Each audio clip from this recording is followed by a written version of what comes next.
El feriado de octubre permite anticipar precauciones para el próximo feriado de noviembre y el peligro de un rebrote de la pandemia si no se aplican medidas de bioseguridad que aseguren la continuidad de esta nueva normalidad, así como la reactivación económica.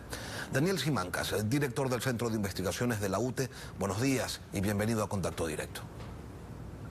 Buenos días, Lenin. Muchas gracias por la invitación. Respecto a lo observado durante los días de feriado de octubre, Juan Zapata, director nacional del ECU 911, reportó lo siguiente. Escuchemos.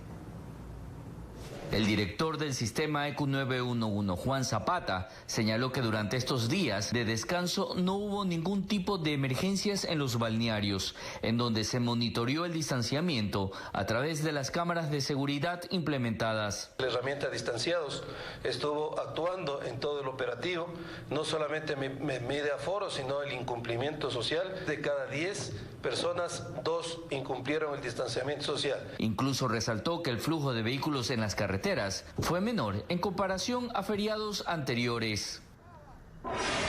Estos indicios permiten marcar un compás de optimismo respecto a la disciplina social en función de las medidas de bioseguridad.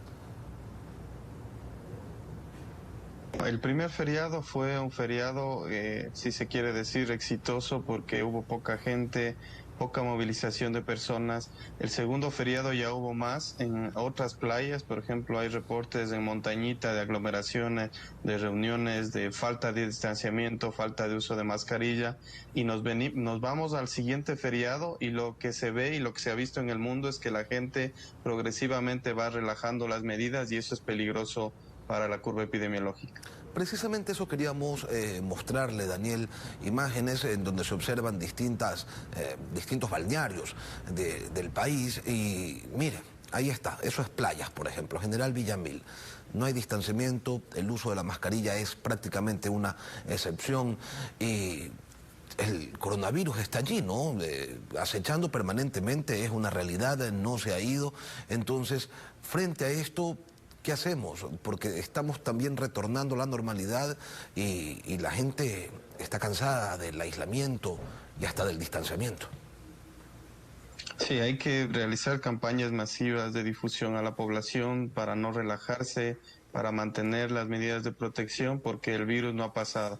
Hay un lapso de 45 días de desaceleración en varios países, pero se viene una segunda ola en muchos de ellos, otros ya lo están viviendo, y es por el relajamiento casi total de las medidas de precaución, por un entendimiento de la población que el virus se ha ido y no se ha ido en ninguna parte del mundo, ¿no? Precisamente sobre eso le quería preguntar, Daniel. En varios países se ha retornado, o se ha tratado de retornar a la normalidad en sitios de concurrencia masiva como playas, estadios, escuelas, y hay evidencias de rebrote. Esto abre quizás una expectativa de rebrote en el Ecuador. ¿Cuáles son los escenarios a los que podríamos estar viéndonos abocados?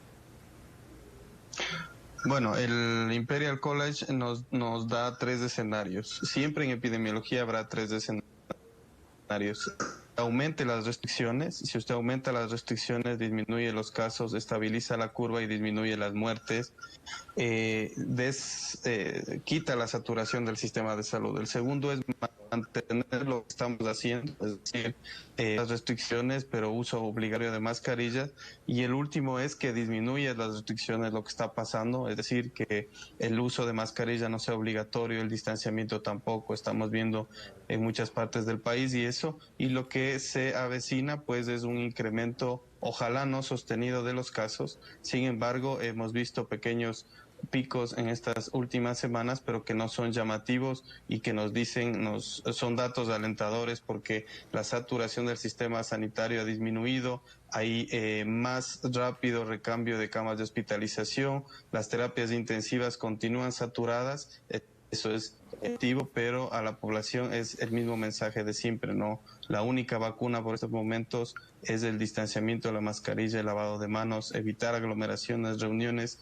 Eso es lo que nos salvará de una segunda ola, posiblemente. Todo depende del comportamiento de la gente. No hay una bolita de cristal para anunciar que en las próximas semanas o meses tendremos una ola. Si nos cuidamos, si nos comprometemos, definitivamente que podemos lograr evitar la segunda ola. Sin duda, el escenario ideal ideal es que no haya rebrote, y para que eso suceda, pues hay que seguir las recomendaciones que acaba de dar Daniel. Es imprescindible que diariamente y en el próximo feriado también se observen cuidadosamente las medidas de bioseguridad. ¿Cuál es la situación actual de los índices de contagio en el Ecuador? ¿Desde dónde estamos partiendo hacia esta nueva normalidad, Daniel? Bueno, tenemos una reducción parcial del índice de contagio. Estamos en un intervalo entre menos de 1, 0.9 a 1.3. Otros, en Quito, por ejemplo, estamos en 1.5 la velocidad de contagio, pero estos números incrementados de casos que vemos en los reportes son también fruto de una actualización de estas pruebas represadas que tiene el sistema sanitario. Hay más de 60.000 pruebas que son resultados que no se ha dado a la población, a los pacientes, y eso se está actualizando y vemos que el número incremental de reporte de casos nuevos no se correlaciona directamente con la saturación de hospitalización, emergencias y cuidado intensivo. Esto nos motiva porque hay una desaceleración, hay un respiro en el sistema sanitario parcial, pero definitivamente que esto no quiere decir que el virus ha pasado y que tenemos que relajarnos completamente. El virus ha tenido una conducta diferente en las distintas provincias, en los distintos cantones del país. ¿Cuáles son esos cantones que al día de hoy tienen más y menos contagios? Bueno, existen 20 cantones con exceso de mortalidad. El exceso de mortalidad es el indicador más fiable que tenemos. Es un indicador del registro de muertes que nos da el registro civil, y especialmente en las provincias del Carchi, las provincias de rurales de Pichincha, provincias de Azuay, tienen cantones que están variando, el comportamiento es dinámico, incrementando y bajando el número de casos. Entonces, las realidades, incluso por parroquias, son diferentes. No podemos, desgraciadamente, hacer el número de pruebas suficientes.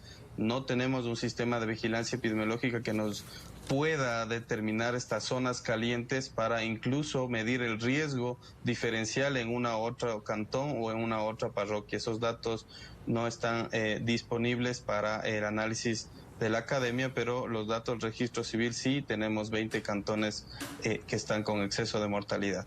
En relación al SARS-CoV-19, todo es nuevo, se aprende todos los días. En Holanda murió la primera mujer reinfectada, tenía 89 años y además sufría de un raro cáncer. En un momento, Daniel, se habló de inmunidad luego de infectarse por primera vez. ¿Eso ha quedado descartado o no sé, se mantiene todavía vigente ese criterio médico que se había expresado con anterioridad? Bueno, la inmunidad es evidente. Nosotros tenemos que tener esperanzas de una inmunidad. Sin embargo, nosotros esperábamos que esta inmunidad dure al menos un año, y lo que se ha visto es que los rebrotes, los repuntes se están dando en 3 o 6 meses, incluso reinfecciones documentadas. Aquí el mensaje no puede ser ambiguo a la población. El mensaje debe ser claro. Hay un riesgo, aunque mínimo, de reinfectarse, de reinfección. Y entonces, independientemente que a usted le haya dado o no el nuevo coronavirus, hay una posibilidad de reinfectarse y tiene que seguir manteniendo las medidas de precaución. No hay una inmunidad sostenida, no hay una inmunidad que se haya documentado científicamente que le evite una nueva infección, y por las diferentes variantes genéticas que tiene el virus es posible y se ha documentado. Así que independientemente de si ya se infectó o no, por favor, mantener las mismas medidas de precaución. A estas alturas, y habiendo pasado tantos meses desde que llegó la pandemia a nuestro país, ¿seguimos teniendo únicamente como referencia lo que sucede en otros países, o ya tenemos nuestros modelos propios desarrollados, Daniel? Nosotros hicimos un modelaje matemático que evidenció 2 picos, el primero en mayo y el segundo en julio, y desde ahí hemos visto que se ha visto una estabilización de los casos con unos pequeños picos que se traducen entre cuando se hacen más pruebas, menos pruebas.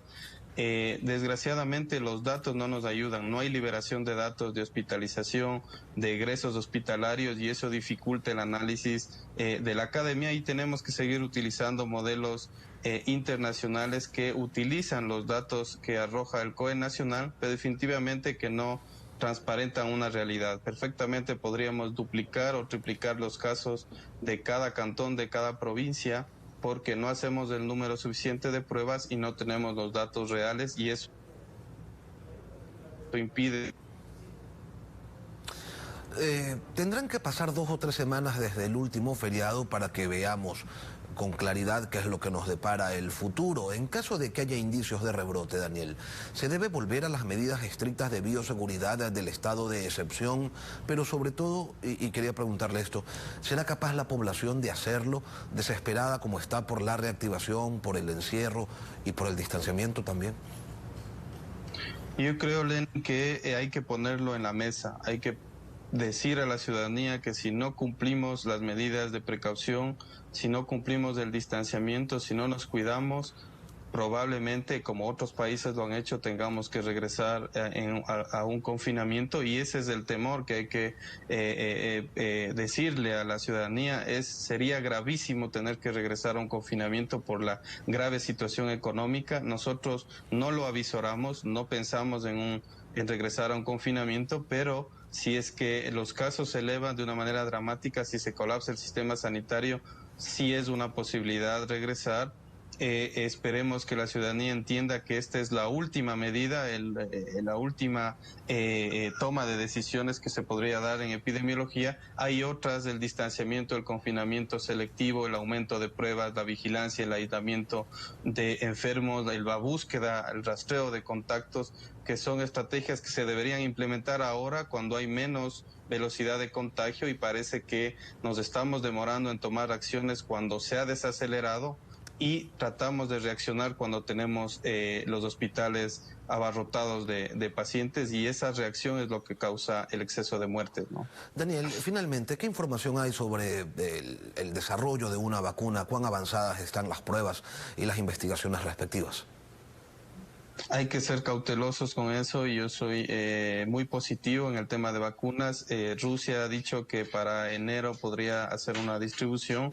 Las negociaciones, no se ha sabido nada del Ministerio de Salud. Teníamos la posibilidad de ingresar a los estudios clínicos, no hemos hecho todavía. Otros países están inmersos en investigación clínica. Nosotros no tenemos una historia de investigación clínica en el país. Son alarmas a la comunidad universitaria y al gobierno de que tenemos que meternos en investigación clínica para ponernos en una lista prioritaria de países que podrían recibir una vacuna. Hay vacunas que están muy avanzadas, están reclutando pacientes. Hay que entender que el proceso de eficacia y seguridad de una vacuna demoran. Hay que estar pacientes, no solamente conversar con una vacuna, sino tener varias vacunas para varios pacientes que al final logren inmunizar a la población. Pero las medidas de precaución las tendremos por algún tiempo, incluso luego de que llegue la vacuna. Daniel Simancas, gracias por acompañarnos esta mañana aquí en Contacto Directo. Muchas gracias a ustedes y Ecuavisa. Un buen día.